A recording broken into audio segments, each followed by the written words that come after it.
because the red brand. The Royal Rumble may have sucked, but fortunately for WWE, it may have sucked a bit of life back into Monday Night Raw because the red brand, for the first time since going to Netflix, has went up in viewership compared to the previous week. Welcome back, guys, to Fog Wrestling, and it was down, down, down, down. Finally, though, we do have an increase when it comes to Monday Night Raw. We'll talk about that increase in a moment, but this was predictable. I have said to people, I've said in the comments, I've said in videos that I think that we will see Raw go under 2.5. However, it's not going to be over the next month or 2 months because you're in the build-up to Mania, the road to WrestleMania, Elimination Chamber, Royal Rumble Aftermath, that kind of stuff is going to bring in a little bit more in terms of viewership. We're not going to see a decline in my eyes until probably a few Raws after WrestleMania. So I'm not shocked that this Raw has went up. And you know what? I wouldn't even really give them that much credit. Point of view. You live far from town, and failure may happen at any time. Well, this 120...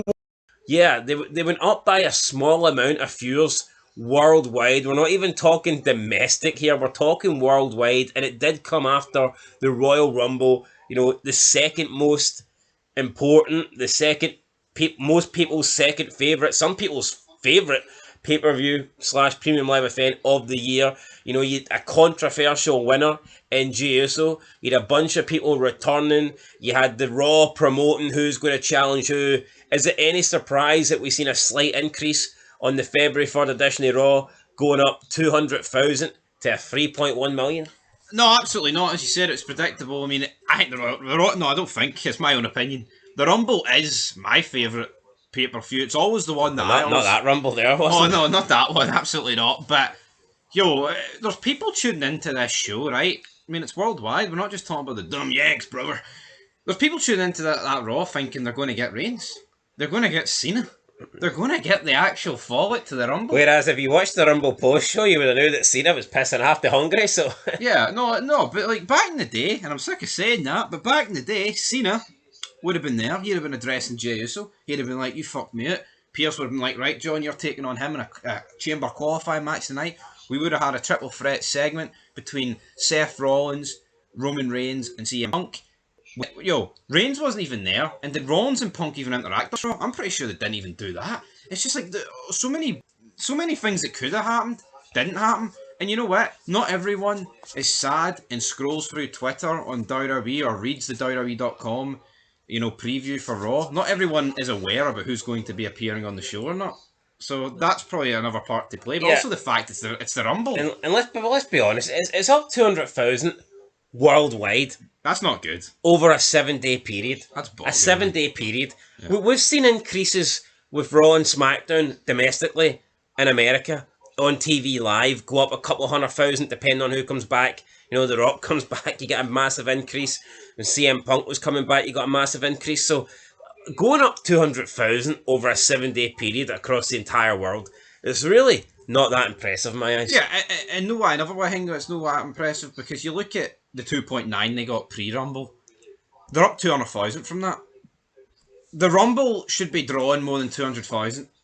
The fallout from the Royal Rumble should be massive. And well, that's the whole point we're making here. I don't think it's impressive because you did 200,000's. No, it's not. But like the least you'd expect. As much as people want to say, "Oh, Jey Uso's right," see if Cena won the Rumble, right, and came out on Raw and challenged Cody Rhodes. Are you telling me it would have done 3.1 million? No, I would have done fucking way more. And I tell you what, see now the fact that this is based over a week and not based off a time slot in a night.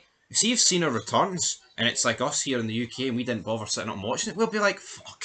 Cena's on Raw. I need to go watch that. Somebody in Germany will think the same thing. Somebody in Japan will think the same thing. But see when you wake up the next day and you're scrolling through Twitter or YouTube and you see Jey Uso comes out and a host of yeets and decides between Cody Rhodes or Gunther, it just doesn't have the same fucking effect. You're not going to head over to the big N, Netflix, and check it out. But if Cena's there, you're going to. It's going to be a big no for me. But let's look at what did the best in terms of the clips, the videos uploaded to YouTube. So we are talking days since published, and look at how poor these feuds are.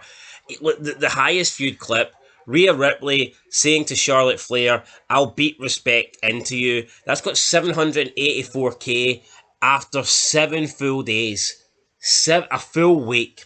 That is shocking numbers. And that's our highest number at the end. I mean, and you can just see how like these. Well, I did start with the highest. I mean, yeah, no, that's my point. It's like you see how these numbers, like, they take off. Well, I say they take off. I mean, it's like a plane getting to the minimum altitude in order to take off. But it's like you look at this. It's like nothing draws over a week. There's like no mega moments. See back in the day, man. Austin would have fucking drew over the week, man. See now they get their final figure, but they're pretty much flatlines. is it not mental though that over a week period we're not getting any clips over a million views?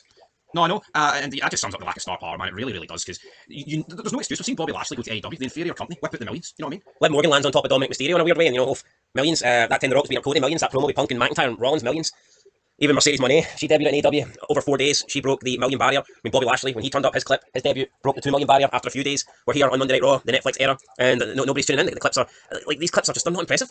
No, they're not impressive. You look at CM Punk, man. CM Punk in a match, a chamber qualifying match against Sami Zayn, 390,000 views. I mean, that's pathetic, I think.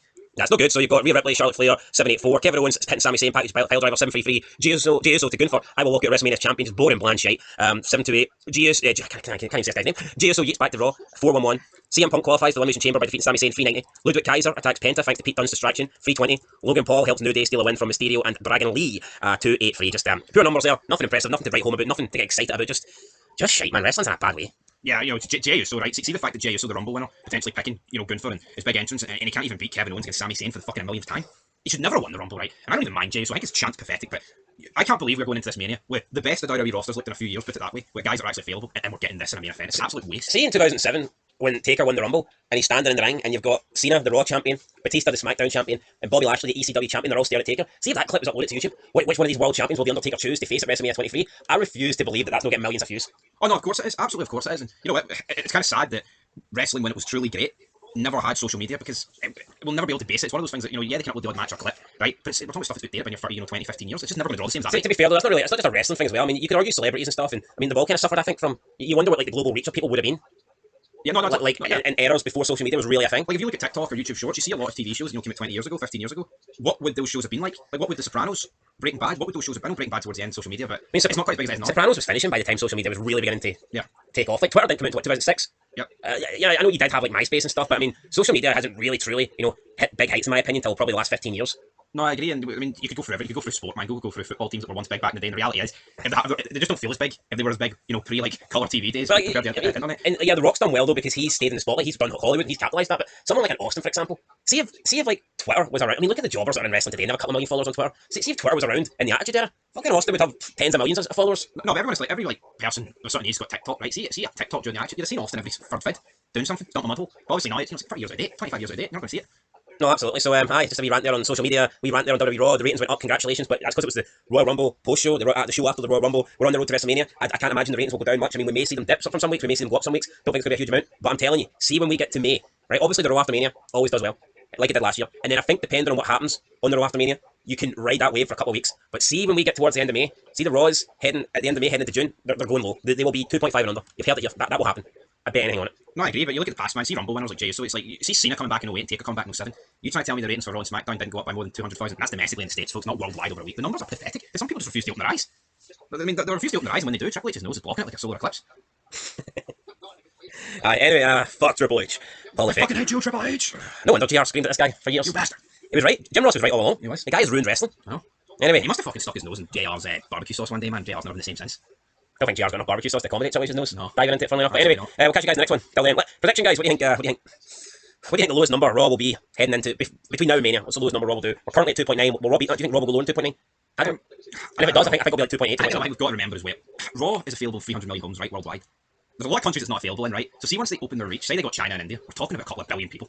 And those Indians would watch any shit. No, but you know what I mean? Like, once you have the reach of a couple of billion people, you should be. I mean, if the Indians are in, even if like 1 in 100 Indians watch it, we're talking a massive number. Indians are behind the times. They think that this is real. Yeah. See if they seen Roman Reigns walk into their house, man. They point the finger in there and let them sleep with their wives. I mean, that's what they think the tribal chief. But I mean, it is what it is. Let's be honest, man. I refuse to believe there's people in China desperate for this to appear on Netflix so they can watch it. Nah, probably not. You know what I mean? They must be doing better things. Aye. Thinking about making money. Not watching this. I mean, come on. Anyway, guys, that's it. We're trying to make some money. So hit that like button, comment, subscribe, all that good stuff. We'll catch you in the next one. Until then, peace.